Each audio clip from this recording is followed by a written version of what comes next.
Welcome back to the 990 podcast. All right. Welcome to the 990 podcast. My name is Jay. Hey, I'm Ray, guys. Awesome. And this is episode 9.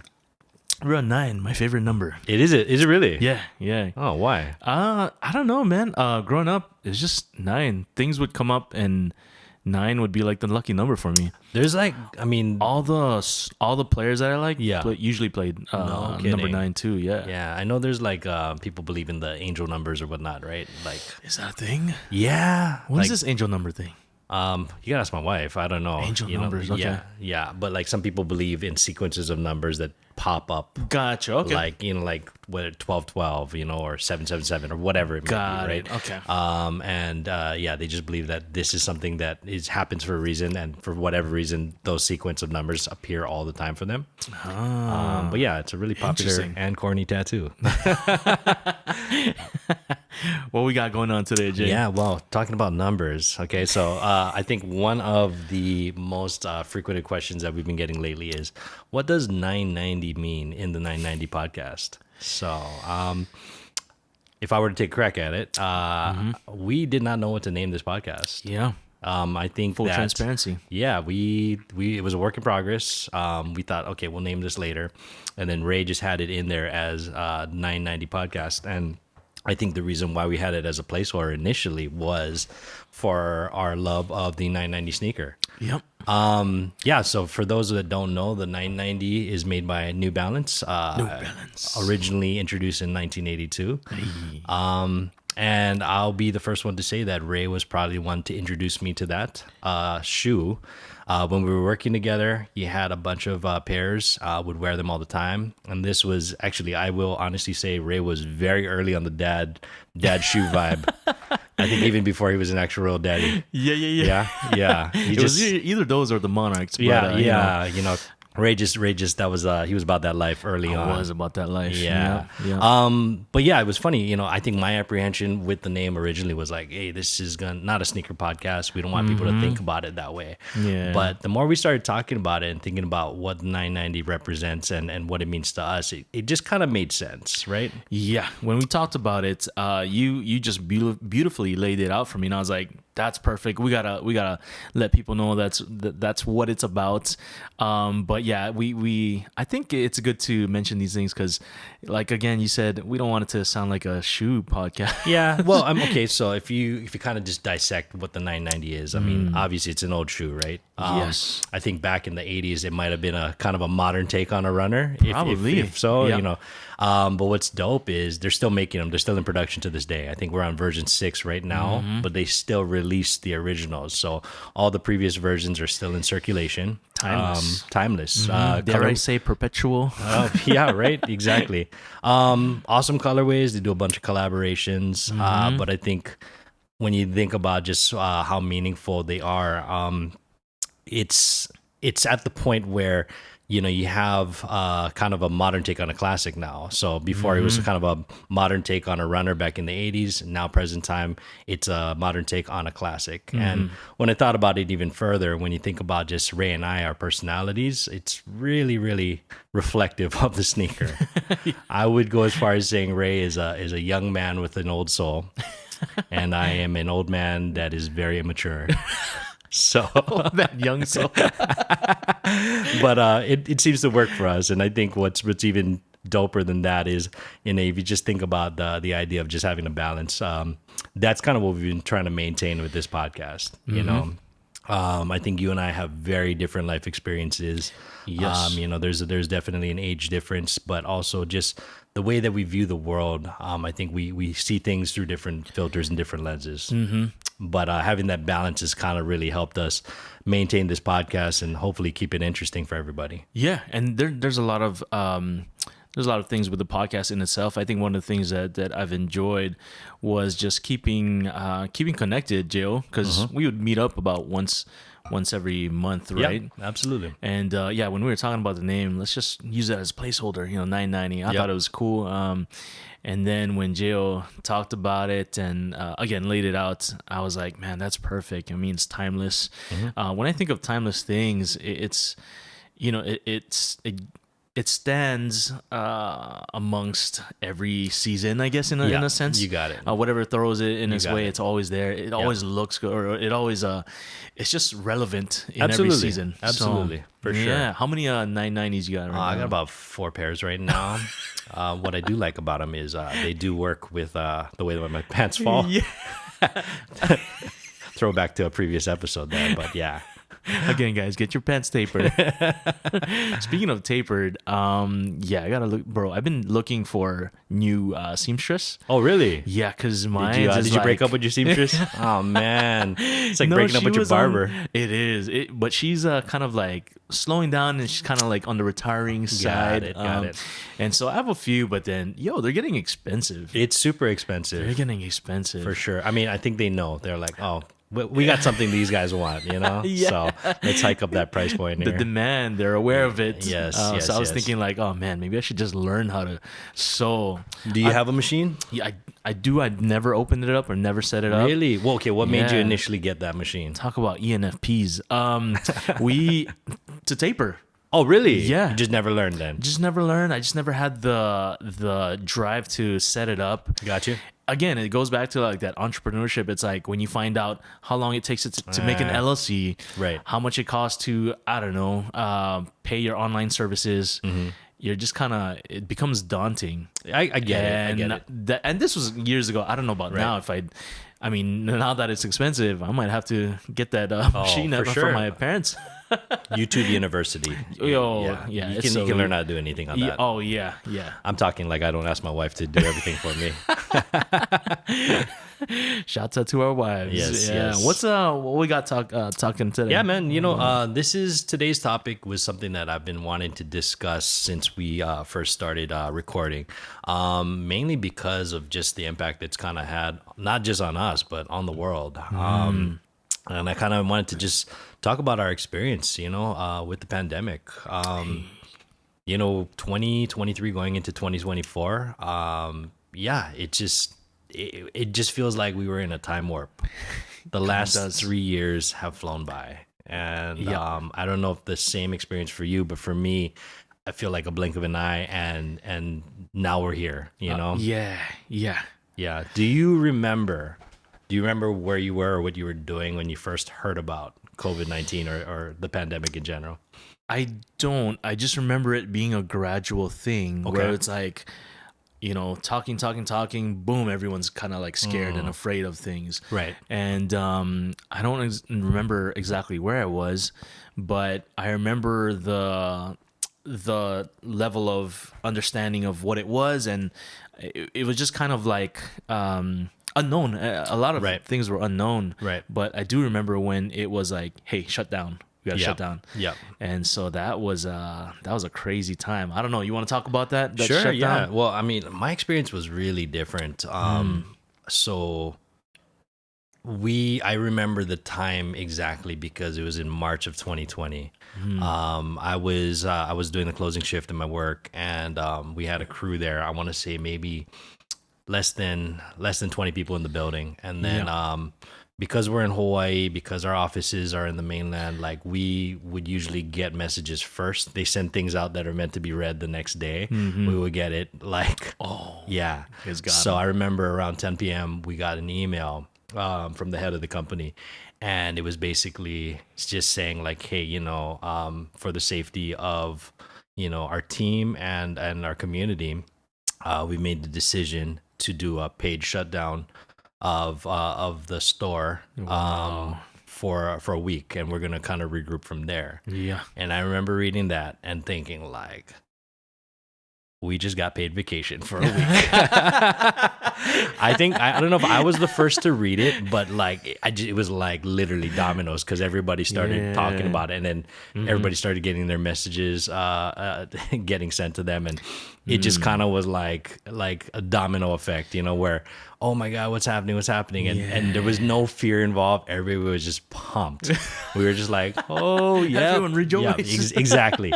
It felt like that. Okay, so I remember that night we went out drinking straight from from the store because we were like, all Good right, news. good news. This is great news. Yeah. Paid vacation. I don't know if what's happening in the world right now. Probably should have did a little bit more research, but just in that moment, we were like, oh, awesome. Yeah. Okay. So, I remember the first week of just staying at home, and it was just kind of like cool. The rest of the world, everything was still happening. We had just decided that we were gonna shut down for whatever reason, and again, I think at that point, I started doing some independent research of like, okay, what's going on right now, and then we started hearing. Then I'll be honest, I had heard about COVID-19, but I didn't realize the scope at that moment. Yeah. I know Joss is in the medical field. Like, what's the first you heard of the actual term COVID-19? I mean, she mentioned it, but we didn't really go in depth. Yeah. They knew it was something serious, but they didn't really know how bad it was. Gotcha. For good reason. I mean, no one really knew what it was. Right. And then there's, news of, man, that it's kind of tough because social media, there's misunderstanding or Sure. misrepresentation of Sure. what something is. Sure, Not absolutely. just with this, but with everything. Oh, And so definitely. I think that changed. I think that really impacted on how people went about things. Oh, definitely. We will Yeah. get into the social media aspect, absolutely. But so I remember you being home and that first week, and then getting another message and saying like, "Hey, we're gonna extend." And at that point, I was like, "Whoa, shit's getting serious." Like, what is going on here? And coincidentally, around that time, I want to say that's when we got the notice that they were gonna have a mandatory lockdown. So at this point, again, I think everybody was just going about their days. I think people that were in the know, maybe people in the medical field or people that were a little bit more educated on the subject kind of knew what was happening. You start seeing masks come out, and this is before any type of mandate, but people start wearing a mask. And I think at that point, things got a little bit more serious for me, where I'm like, well, there's definitely something going on. Yeah. I'm not even sure if at that point Hawaii had any cases yet. I think we were trying to be proactive and just kind of get ahead of anything. Yeah. And I remember that being like the big thing where like we're shutting it down just so that we make sure nothing gets into the state and keep everybody safe. It's crazy because during that time, they would announce like the number of cases that flew in, Right. like passengers. Dude. I was like, and they were close. They were keeping very close tabs on, Right. all these numbers. They would put out daily numbers. Yeah. I remember Josh Green was the governor at the time, and he He was the would- lieutenant governor. Lieutenant governor. Lieutenant Wow. governor at the time, yeah. It's been that long. Yeah, huh? He would do that's right. He would do the live numbers and himself. And I remember him seeing with a green board and all these writings and Yeah. stuff. But Yeah. that's crazy. They were keeping tabs on that. Oh yeah, Yeah. they were for sure. What was your experience though during the initial shutdown? The initial shutdown, we were very blessed to I was very blessed to be married to Josh because as you know, healthcare workers they had to go in, Right. and so she was working, and so she was we're blessed that she had a job, but I know for some people devastating situations sure. for us, that was just when I started my LLC. Oh, okay. So it was Got tough. And that's when I left our working place. Yeah. That's right. Our working place. Yeah. And right when that happened, it was in the year. I remember getting my computer in January and then not being able to do much with video Right. because that's when March, as you mentioned, that's when the shutdown happened. Yeah. And Yeah, I was yeah. like, fam, I just got my LLC. Like, no one's doing anything now. Like, we got the word that we're shutting down. Like, no one's supposed to be outside. Right. I remember when some people would go jogging and they would get ticketed. I'm like, yo. They couldn't exercise? They couldn't Oh, jog. initially. Yeah. I remember. That's right. And I remember one of Joss's friends' parents, he went out jogging and he got ticketed. I was Whoa. like, come on, guys. Like, Yeah. I get it. But for us, the days were just kind of, for me, I had to stay home and I was trying Right. to figure out, Right. man, what am I going to do and when is this thing going to end? Right. And for Joss, she would go into work. I'd take her, I'd drive her to work and pick her up. Yeah. Man, I remember those days. just the freeways and the roads were just empty. Right. I remember driving through Chinatown, and it was just like a ghost town. Yeah. And I was like, man, I should have took pictures. Like, Yeah. just because it felt like no one was. Did like, you feel like you were doing something wrong when you left the house? Yeah, kind of, Yeah. because I was like, I don't want to get caught taking photos. Yeah, well, it was weird, right? Because I mean, obviously, you know, once we got into lockdown, things got, you know, a lot more serious. But it was just funny how different people interpreted that, right? Like where some people were just like, yeah, whatever we need to do, and then you had another group that was just like, you're taking away our freedom, and Yeah. you know, I think initially everybody was really compliant, because I think didn't again know. there wasn't enough education out there and information out there for people to realize what was happening. Yep. So I'll be honest, it was a scary time. Yeah, it was. Yeah. You know, so I obviously Joss working in the hospital, there had to have been fear for her safety, you know. I'll tell you how we did it initially for like the first few weeks. She would go in her PPE, her protective things. She would wear the foot gloves, or what do you call The booties? Just, booties. Yep. And then she would wear it in the car. Okay. And just make sure everything was covered. Gotcha. Like wrapped in what do you call it? And then when we get home, she'd take off her PPEs and all her masks and whatever. We'd put it in a trash bag. And then you burn it. We burned it in the washing machine twice with like heavy Dude. what do you call it? What's it called? You know, when they take off the bacteria or whatever, that kind of detergent. Yeah. But we'd wash it twice. And Okay. just again, there's no education, there's no real studies on it or so, and like you said, everyone was afraid because we didn't know. Yeah. And initially, like you said, I think there was everyone was compliant. Yeah. And then there was a time when everyone just started getting kind of uncomfortable with things. Yeah, you know, I think as the weeks progressed, when there didn't seem to be any end in sight, questions started happening, right? Yeah. I'll be honest, man. Like, I remember, I mean, unpopular opinion here, Sure. but in the beginning, before things got really scary, I think it was kind of fun for me. Okay, I don't think that's unpopular. let me explain. So when I say kind of fun for me, it felt like, okay, I watch too much TV and movies, but it felt like the zombie apocalypse. Okay, so in my head, I was like, oh, okay, cool, we gotta lock this down. You know what I mean? And you kind of just have this idea that you're in some type of movie, and it's just me and my girlfriend at the time. We weren't even engaged yet, you know what I mean?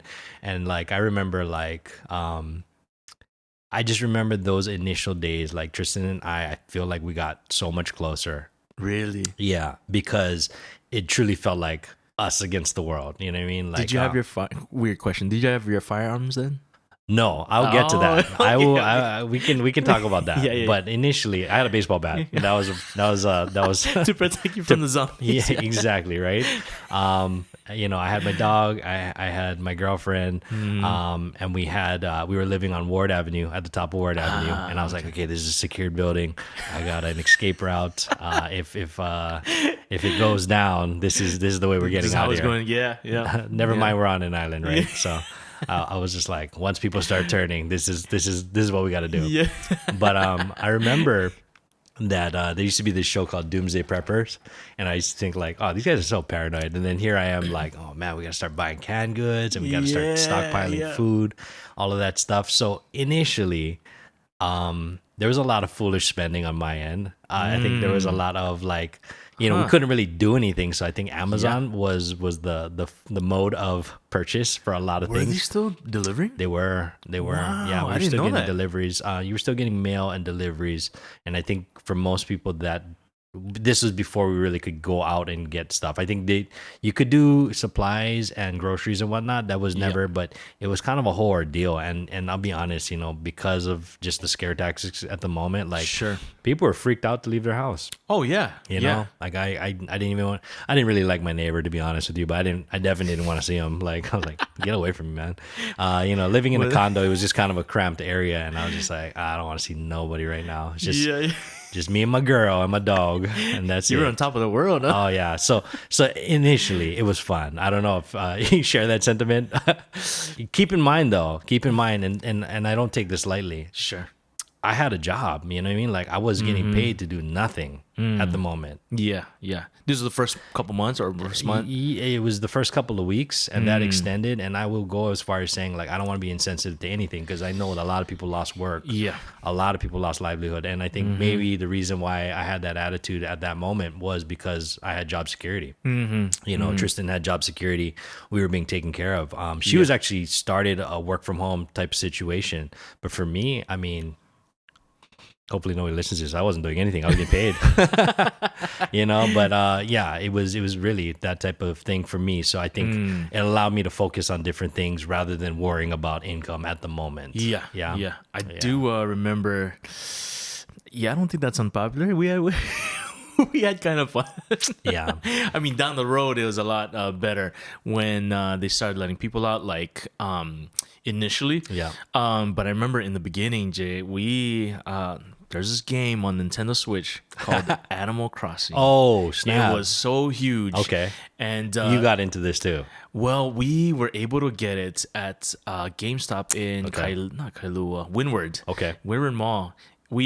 We got it because it was like a popular thing, and then the pandemic happened. Okay. Oh, Like this was before. Couple days, yeah, Got a couple it. days right after. That's when they announced the Yeah, shutdown. yeah. We got so lucky because this thing was like sold out everywhere. Yeah. Online was hard to get, and they had a physical copy there, and we were so stoked because, I mean, she was getting into gaming, and I think that really helped her cope. Okay. With, Yeah. That with makes sense. with her being indoors, and not that she doesn't like indoors, Right. but that helped her with just the news and everything. right. It gave her a sense A release, of, right? a release, a virtual, yeah. yeah. And existence. for those not unfamiliar with Animal Crossing, you just kind of build your farm, and you get to kind of explore and do your own thing. It was popular, man. It was, everyone is, so we got super lucky.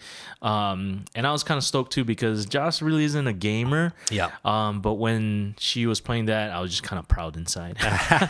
Were you playing anything at the time? That's when I started to go back into a game called Dota 2. Dota, And okay. so, I that game takes like RPG? average. No, it's like a 5v5. Okay. Have you heard of League of Legends type? Yeah, Okay, yeah, League gotcha. of Legends. Okay. Yeah, so League of Legends was derived from Dota. Go. Dota okay, is like okay. the main, Okay, I gotcha. main type that started that. Okay. That type of game. You still But playing? No, just because of Zozo. Okay, gotcha. If I could though, guys, I This would is- be on that. This is PC or PC. Okay, Yeah, cool, PC. cool. So I just got started playing that again and just revisit my gaming days because Yeah. again, bro, there wasn't really anything to do. It was Yeah, man. tough. It Yeah. was tough. Yeah. A lot of YouTube. I mean, oh yeah. I mean, on the other hand, a lot of people. This is the time when businesses were birthed, like small businesses. online? Yep. Yeah, online. Yep, Yeah, for sure. And a lot of. I mean, I give props to those guys who pivoted and started businesses. You had It's so to. crazy. Yeah. There was. I don't think there was a lot of options. You know, for people that had brick and mortar, or you know, if they had the fallout where.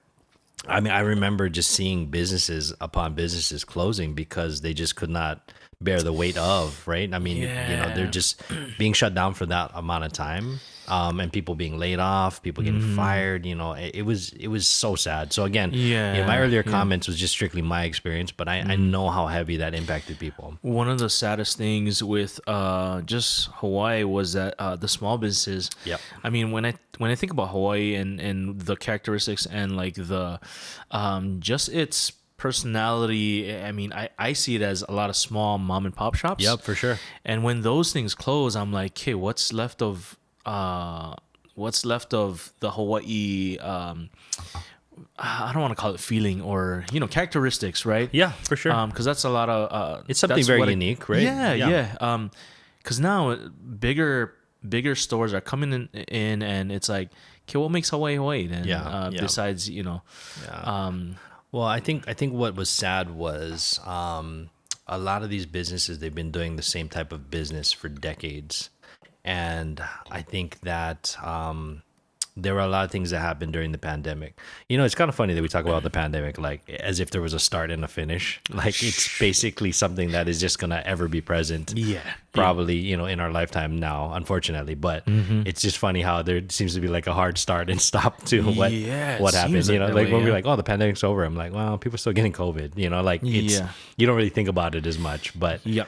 one of the things during that time frame was just how businesses needed to evolve. You either evolve or you implode, right? Yeah. Um, So a lot of these businesses that had just a business model that they've been kind of tried and true, it wasn't going to have the longevity with the new world that had been created during this time frame. Yeah. I feel like if you didn't have a digital platform, if you didn't have an online presence, you were gonna be SOL. You know, like it really was that type of thing where it was a sink or swim.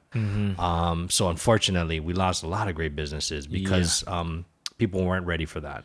Yeah. You know, and yeah. I can't stress it enough. You know, I've talked about it a lot where you know, I mean, considering like my experience with technology, it's kind of embarrassing that I really don't you know, have the means that a lot of people kind of had to develop to make sure that they had digital platforms during this time frame. But it's so crazy because you talk about innovation, people really had to redirect their entire business plan and just be like, well, this is the new reality, this is the new existence, Right. and this is how we're going to navigate through this. And a lot of that was just online, right? Yeah. Yeah. That's tough because, like, you think about food businesses, like where you have sure. to go in, and For sure. yeah, a lot of them just sadly went away. Yeah. Do you know anyone that's personally that been affected by COVID? Yes. So I mean, you know, I've unfortunately, you know, no one very close to me. I know some classmates of mine that had passed away because of COVID, and I've heard of, you know, people's family members being affected by it, and then it's so sad and so tragic. You know, everybody Yeah. obviously had a different experience with it, and I think what's tough is, you know, your experience does not dictate somebody else's. So just because my experience might have been different, it doesn't negate the fact that, you know, a lot of people were really affected and impacted by this. But yeah, knock on wood, you know, I personally didn't have anybody in my family that was really greatly affected by it. I think this is kind of crazy. My parents never got it, which At all? they never got Ever? it at all. Yeah. Wow. I got it twice. And you know, the first time that I got COVID, Tristan gave it to me. I remember we were in, this was, you know, about a year in, and we had flown to Colorado. And at this point, of obviously traveling had been a lot more lax, but everybody's still masked. You know, there was still like a lot of protocols in place. But I remember just feeling kind of sketched out because this is the first time we had been on a flight. Oh Yeah. And she got a call when we got the first day of our trip, and it was her coworker at the time saying like, "Hey, by the way, caught COVID." And I was like, cool, because you guys were just together like the other day. And then I remember her just not feeling well, and I'm like, here he comes. And then put her in isolation, and, you know, kind of ruined her trip. And it was hard because you got to remember we're staying with my sister and her family, so we were making sure nobody else gets sick, right? Yeah. And yeah, you know, it was serious at the time. We definitely, luckily, she didn't get very sick, but sick enough for me to know that, you know, yeah, this isn't just the flu for her. Yeah. And I went through and I avoided her like the plague for about a week. And I was like, okay, I think we're gonna be okay. And then on the last night that we were there, I woke up feverish. Oh man. Yeah. So yeah, got it. And I remember just having a lot of flu-like symptoms at that point, and luckily it didn't get worse than that. Yeah. But yeah, that was my first experience. Second experience, I'll be honest, I didn't even know I had it. And you know, at the time we were doing mandatory testing at work, so I was on my way to work, and I was like, okay, I better take my test. Took it, and I was out the door, looked down, saw 2 lines, and I'm like, all right, you know, there we go. So yeah. But yeah, man, it's so crazy. What about you guys? We yeah, when we got it, we were kind of.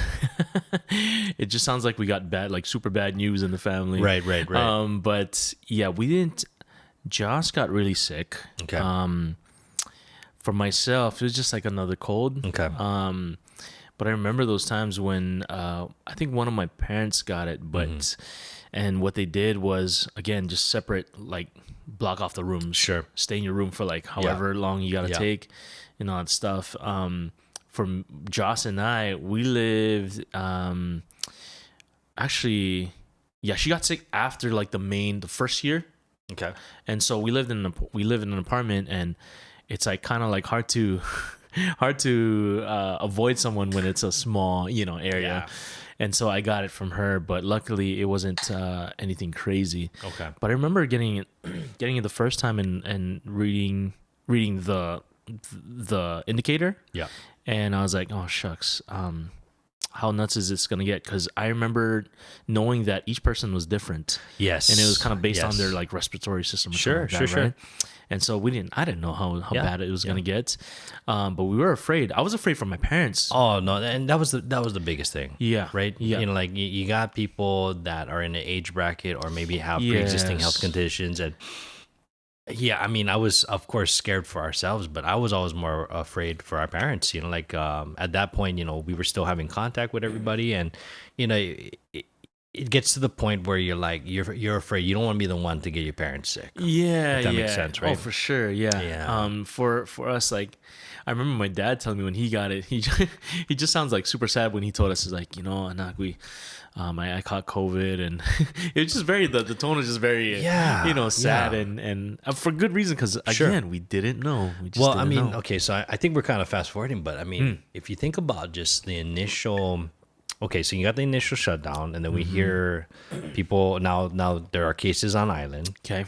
And people are getting really sick. People are starting to die. And then I remember at that time, like the big thing was, okay, we need to put people on respirators. We don't have enough beds. We don't have enough respirators. Yeah. Our resources are very finite. Like we live on an island. And I think that was kind of the big thing where like,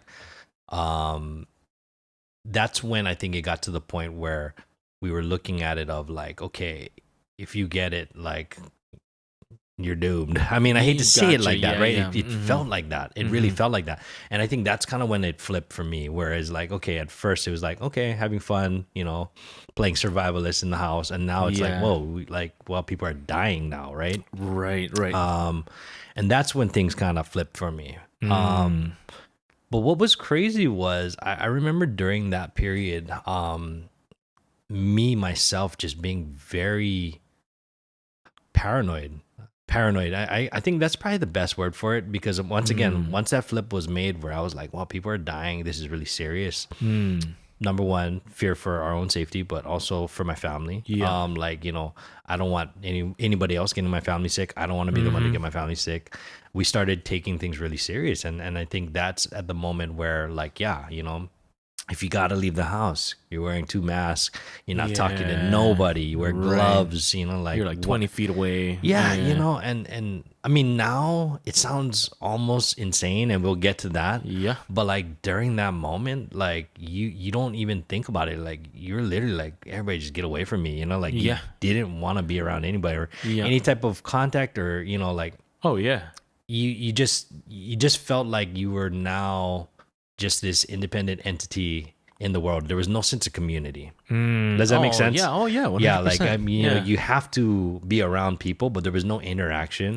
There was no niceties, when that part of the timeline happened, I think about people that are extroverts. Okay. And that but that get their joy from being around people. For sure. I'm like, shucks, this must be really tough for some. Yeah, in that sense. And I think that's when we started seeing more questions happening, right? I think the people that were like, hey, like either this is impeding on my life, or like I got questions because I feel like at this point, like how like this is my decision to make, kind of thing. Yeah, I think that's kind of what became the question, right? Like who are you to dictate like how I want to live my life? If I want to, if I want to take the risks that could potentially be involved with whatever, so be it. This is my life. Like, I don't think anybody really has the right. And that's kind of where there became a divide and disconnect between a lot of folks, right? It became very evident at that point. Yeah. Yeah. Because some people were gung ho about,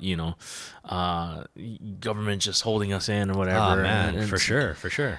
And I get it. I mean, but again, for myself, I just try to look at the statistics and whatever information that comes out. Yep.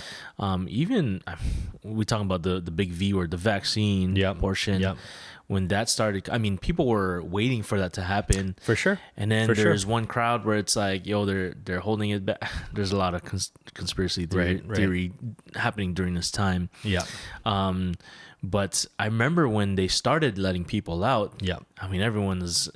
Well, that was the thing, right? You needed to have your vaccine to be able to have access. Yeah. And you can look at that as either one level of control from the government or or just a matter of public safety. It was a matter of perspective. I know, but it's tough. How do you even please? And maybe pleasing won't be the best, goal. But I don't know. How did you see it as? Well, I mean, I got my I'll be honest. So my mom and dad took it very seriously, and I'm glad they did. I'm glad they did. To this day, you will not see my mom and dad in a big crowd without a mask, and it's funny because you can look at that like, wow, these guys are paranoid, or you can look at it like, hey, look, they survived and did well through the pandemic. It taught them a lot of precautions that at their age, I'm glad that they put into place. Yeah. Because I think that their health is the most important thing for them, and I want to make sure that, like they're going to be safe always. So for them, I'm very glad that they were able to navigate the way that they did. But they were big proponents of, make sure to get the vaccine. Like they were really, really big on that. And we'll get into it in a little bit later, but I think a lot of it was just their political view on things, and like a lot of what was being covered in the media, they were influenced by that, but it also influenced me directly. I definitely, I'm one to listen, when it comes to, I might not listen to a stranger, but if my mom tells me to do something, I'm going to do it. You know what I mean? Like, so yeah, I got the vaccine. I made sure Tristan got the vaccine. I think that for me, it was just some assurance, but also it gave me access, right? Like I was like, I'm not going to be stuck and limited in the things that I can do. If I got this piece of paper that says, all right, cool, whatever, Yeah. I remember that you had to carry wild, right? Like a piece of paper to go and, okay, so again, a little bit of a sidetrack, but talk about a fallacy, like you showing your card at a restaurant, walking in with your mask on, then taking off and eating around a bunch of people, like it was so far-fetched. Make that make sense, right? There were a lot of things I was just like, why, for us or Josh, her being in the medical field, and she reads a lot of like medical journals, and she's not like one to just look at information from social media or online and be like believe it right away. She'll do her research with all the medical journals and all that stuff. And so for us, we decided to get the vaccine. And again, like you said, it gave access. I remember when the whole vaccine thing was happening, I remember one of the airlines gave him kind of an ultimatum. Oh, really? And I'm pretty sure other companies did that as well. If you don't get the vaccine. Yeah, that's right. That's right. A lot of workplaces, actually. A lot of workplaces. Yeah. I think a lot of people lost their jobs because of that. And, again, I understand the need for public safety, but also there is a very, very strong argument that, the overreach there was a little bit much, where at that point you were really, really impeding on other people's, right to choose what they want to do with themselves, right? When it comes to like this question of, being an employee and being forced or, pushed to do things, I tend to lean towards the employer, only because. And I'm thinking, maybe I'm thinking just small business, not like... employment at will. Is that what you're talking about? Well, what do you mean by employment at will? It's your choice to be there. It's your choice to be there. If you don't agree with the policies and procedures, then that's your decision. Yeah. Well, that and I come from like, I'm trying to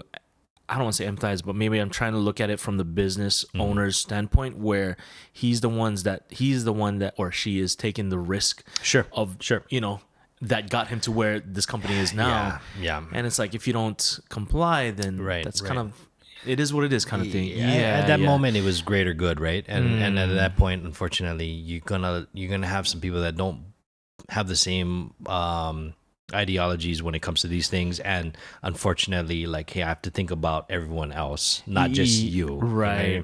There was a Spotify post. I don't know if I mentioned this to you, but they were like, okay, these artists need to get these amount of streams to get like a minimum wage or something like that. It was coming small. I think it was like 400,000 streams to get like a minimum wage. This is a different topic, but topic. It's so crazy. I mean, sidebar, like how many streams? Yeah. Like what that equates to, like to monetize. It's insane. Yeah. So I totally empathize with that part. Right. Like, I don't think they should focus, the artists. I'm just thinking in my head, it's probably best if they focus something somewhere else to get income.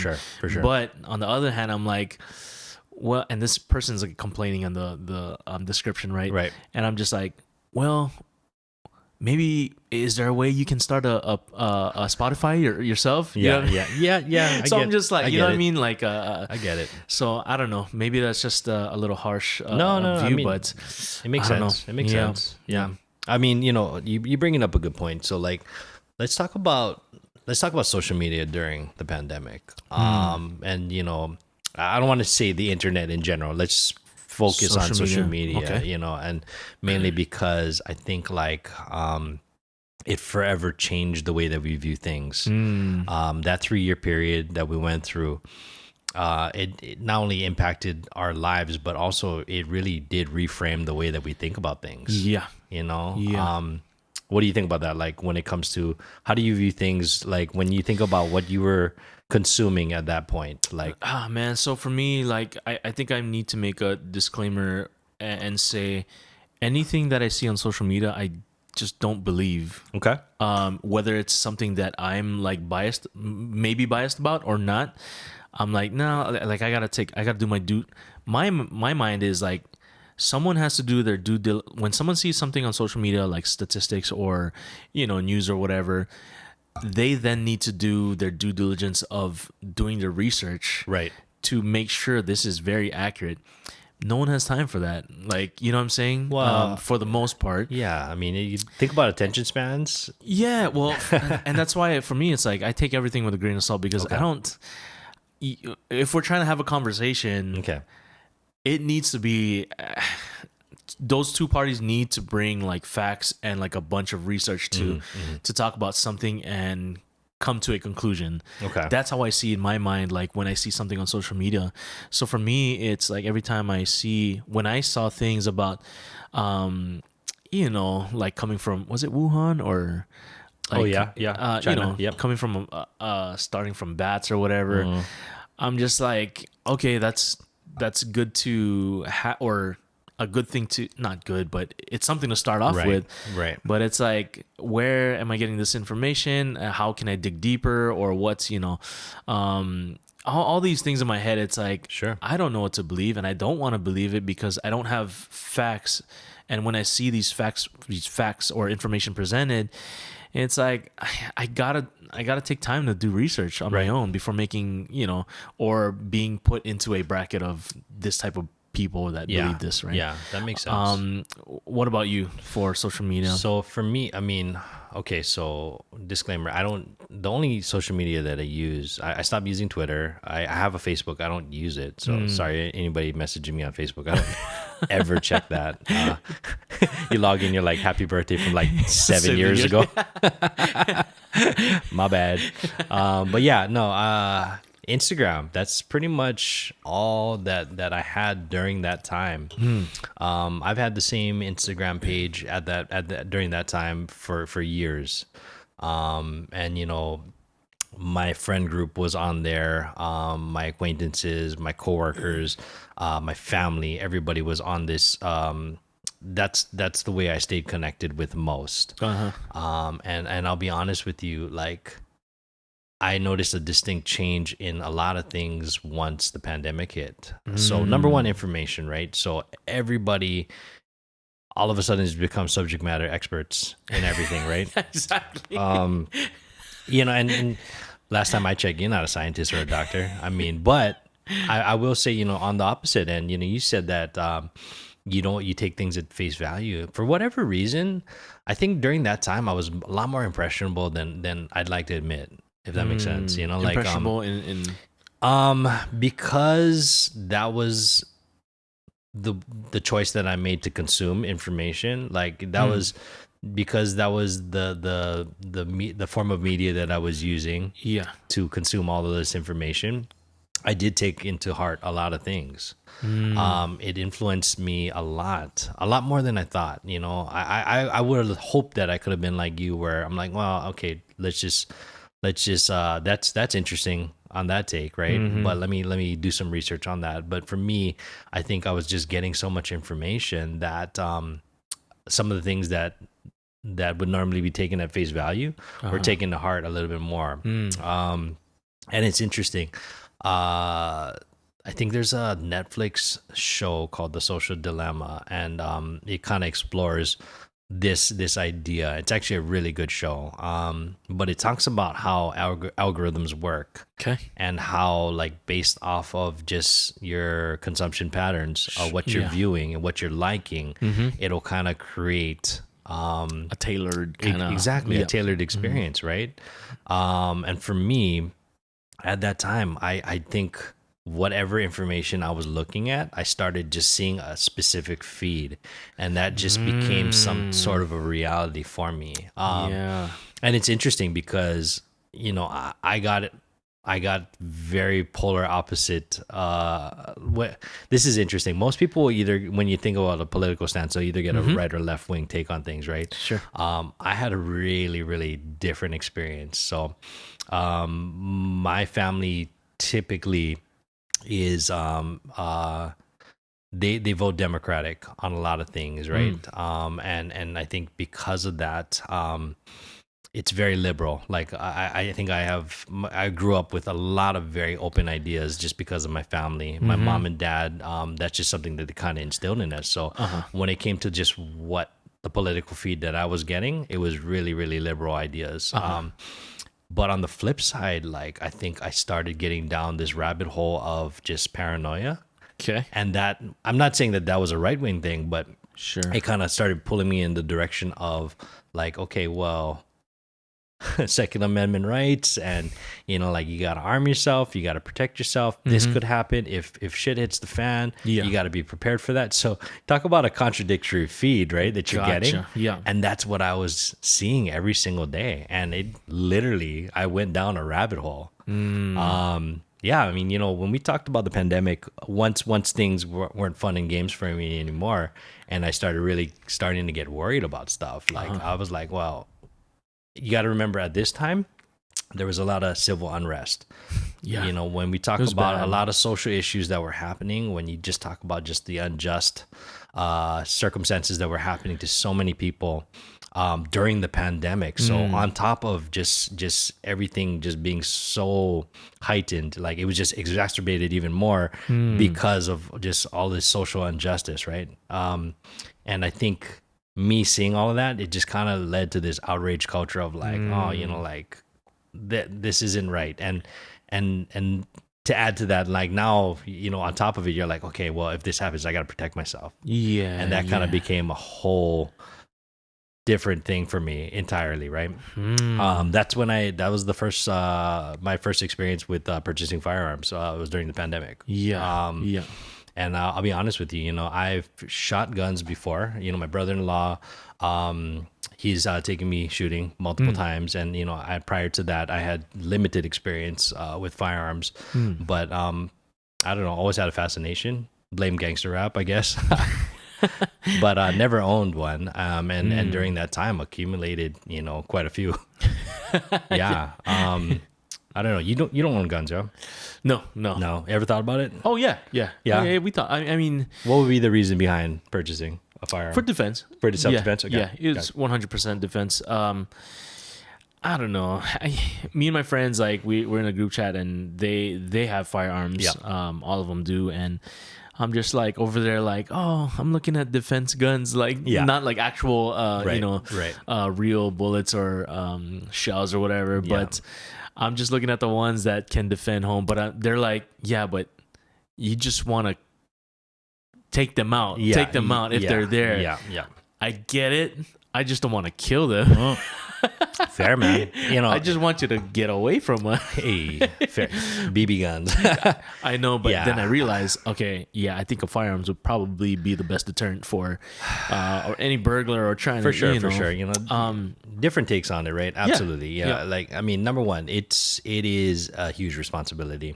I think about when I was younger and I was thinking like, you know, again, just a real naive thought. I'm really glad that I didn't get into it at that point because I don't think I was mature enough to be able to handle that responsibility of, you know, you have something that can kill somebody. Like, Yeah. you know, like Yeah. that should not be taken lightly, you know?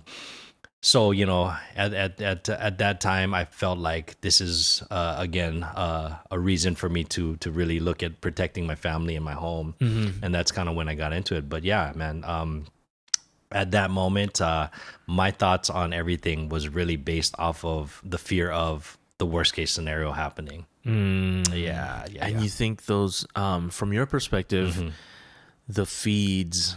It fed into that. Yeah. You know, again, it's kind of this contradiction where you're realizing that there's civil unrest for very justifiable reasons. Like, hey, there's this outrage that's happening right now, and I understand it. But then you look at like Portland, you look at like what was happening in the Northwest and in the South, where people are literally uprising, and now you got looting and you got like vandalism and you got all this crazy stuff happening, right? Yeah. And then you start thinking like, oh, what if that happened here? And Hawaii is different, right? You know, we really lean on the idea of aloha and Yeah. ohana and community, and I think that that's important. And I'm really glad that that's a very unique experience here. But again, we're on an island and we have limited resources. So if things ever really got bad and it ever got to that point, like people could get desperate. You know, and Oh, yeah, you I know, think and so. at that point, like if people are not of right mind and they're thinking about survival, you need to be able to at least protect yourself and your family and your home. Yeah. And then I think that's kind of where my justification was for all of that. There's as we're talking about firearms and, you know, protecting our family, there's I think there's a concept where it's like you want to be able to, I mean, the concept comes down to you want to make sure you're able to fight, but at the same time, like have it concealed in a sense. So it's almost like martial arts. You learn this to defend yourself, For sure. but you have the ability to For sure. to protect your family, or protect yourself. You know? Absolutely. And I think that's super important because, again, not just with the pandemic, but just defense in general. I can't imagine someone burglarizing the apartments. Like I always tell Joss, like she always locks the screen door. Yeah. It's so hard. It's just humbug when you have to unlock the screen door and then the main door. I'm like, Yeah. hun, just leave the screen door open. Like we don't need to, especially when no one's home. But she keeps doing it. I'm just like, you gotta stop it. Well, no, I mean, but you know, I get it, right? So, when we were in the apartment on Ward, like everything's secure. It's a secure building. Like, Exactly. I mean, at that point, I think I was just being paranoid. Yeah. When we moved out here, this was still during the quote unquote pandemic. So when we moved out here, now I have a house, right? Exactly, And, yeah, you know, like yeah. you got exposure. You're in a community. The community is a good community, but also you still got to remember there is crime element. Like, Yes. Yeah. you know, I spent too much time on the neighbors app seeing what kind of petty crimes happening in the area, but I was like, don't bring it here, my friends. Yeah, But, don't bring it here, guys. yeah. But you know, again, yeah, you got to make sure that you can definitely, you know, protect your assets, but more importantly, protect the people that you love. Yeah, you know, I'll be honest. I'm glad that I don't want to say it was a phase. You know, collected my firearms, got them in a safe. They're secure.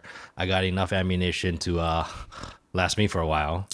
You know, it'll be a bad day for anybody that tries it. But aside from that, you know, I'm glad that I went through, got the training, and know how to use it. But it's it's at this point, I just feel like I feel better knowing that I have it Oh, for sure. Yeah. than not, right? So Yeah. I got to take you shooting sometime. I was just gonna say know. I probably should get the license soon. You got I it. always not always. Once in a while, I'm in the bedroom with Zozo and Joss, and I always think like when putting down the baby, and Yeah. what if I hear. Okay, we put up jingle bells on our door knob. Okay. So you always hear Oh, someone. okay. Got you. What if we're in the in the room all together, and I hear that, Yeah. and I'm like, okay, what am I gonna do to Yeah. defend the family?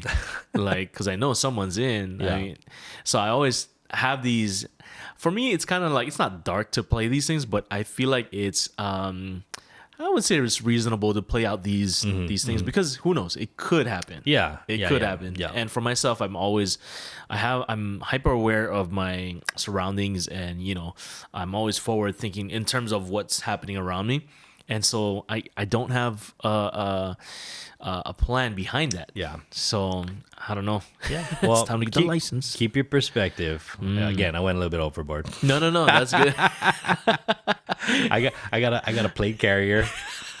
I got my vest, and then I didn't She was buy. ready. I didn't buy the helmet. Like Tristan was just like, you need to cut it out. I almost did. She was like, who do you think you are? I'm just imagining one of those, the watermelons just cut out front. Yeah, exactly. Right. This is not 13 hours. This is Mililani. Have you developed any? Did any habits come from the pandemic? Yeah, man. Well, I mean, for me, I think that I got into a pretty decent fitness routine. I was once we got the green light to be able to walk around, like exercise outside. I think a lot of people kind of got into fitness because they're like, that's my only ticket to be out of this lockdown right now, right? I can say like, oh, I'm walking the dog or I'm jogging or whatever, right? Yeah. So yeah, that was a thing. I felt a lot more healthy during that point. We were stockpiling on groceries, so I was cooking a lot of meals at home. Wow. So I think health wise was good, was really good, and also side effect of everything, because of the paranoia. You're when you talk about just like your hygiene and just your habits of like washing hands, you don't realize how nasty we were prior, right? Think about that. Okay, like now it's just common, right? You touch anything, you wash your hands, you get hand sanitizer. I can't tell you how many times you're like, oh, you're a gross man. Yep. Like, One of my boys, he would always wash his hands. Right, And we always right, look at him right, like, right. bro, come on, again? yeah. But now I'm like, Hey, I understand you. For sure. Thank you for yes. I can't even tell you, man. Like, you ever like go to like gas station, pump gas, and then you go McDonald's and then you start eating fries. You're like, what is happening here? Like, you didn't even think about it. You're like, I'm so gross right now. Like, I wouldn't even fathom that now. Back then, I was a nasty man. Oh yeah. Oh, 100%. Each of the cars have Purell in them. You got it. Yeah, you gotta have hand sanitizer. Yeah, that's so. Sanitization's a big thing that's kept with me. So I wash my hands all the time. I do feel like I'm very conscious of once the mask mandates stop, I stopped wearing my mask. I think I was one of the first at my workplace to stop wearing a mask because I was like, you know what, like, okay, I think about like Asian culture and I think about how it's a mask culture in general. I remember going to Japan, everybody had masks on, right? Yeah. But there, it's more of a consideration based thing where, like, if I don't feel well, I'm gonna wear a mask so I don't get anybody else sick. Okay. Yeah. Versus, for whatever reason, during the pandemic, it was just like, okay, I'm gonna wear a mask so that nobody else gets me sick. That's not how masks work, though, right? Yeah. And I think that kind of was a little bit of a propaganda there, but Yeah. So once the mask mandate got lifted, I remember not wearing it. I remember kept testing. Just to make sure that I didn't have COVID or I wasn't exposed or anything, but I remember things being a little bit different with that. But just in general, man, I mean, the habits that I formed that were good were like, again, fitness and just cooking. And also, I think when I think about my relationship with Tristan, you got to remember we got married during the pandemic too. Wow. Yeah. What month did you guys get married? We got married. So our anniversary is actually February 2nd, 2022. So it's 2/2/22. You guys got married, right? Oh, 2/22. Yeah. Okay, No, okay. no. So very 2/22, symbolic. gotcha. Yeah. Easy for me to remember our anniversary. So that's actually good. But because of that, I think I'll be honest with you. I think our relationship got so good during that time because you just constantly in communication. Like That's awesome. number one, there's nobody else to talk to, but also like we just had so much to discuss and unpack. Yeah. When it came to like what we were feeling, frustrations, fears, all of that stuff. So I think it was good. It benefited us. So Yeah. the communication that we established during that time has continued on, and that's just kind of how we run our relationship. Our marriage is really just based on communication, and I think that's kind of been beneficial to both of us. Wow. Yeah, That's yeah. solid. Yeah. What about you? What are some things habits Yeah. that we kept or I kept was one, the sanitization thing. Bro, I wash my hands a lot these days. Got it, man. You still doing the dap or you do the handshake hug? It depends who it is. Who it is, but right? You're Yeah, like, I don't know. You get the Yeah, you fist. get the fist. What, Jill? Oh, he washes them before he gave. But sanitization, one for that reason, two because now there's Zoe. Yeah. And so like Yeah. every time I change her, I wash my hands. Got it. Just because I know we can pass things on to just surface things.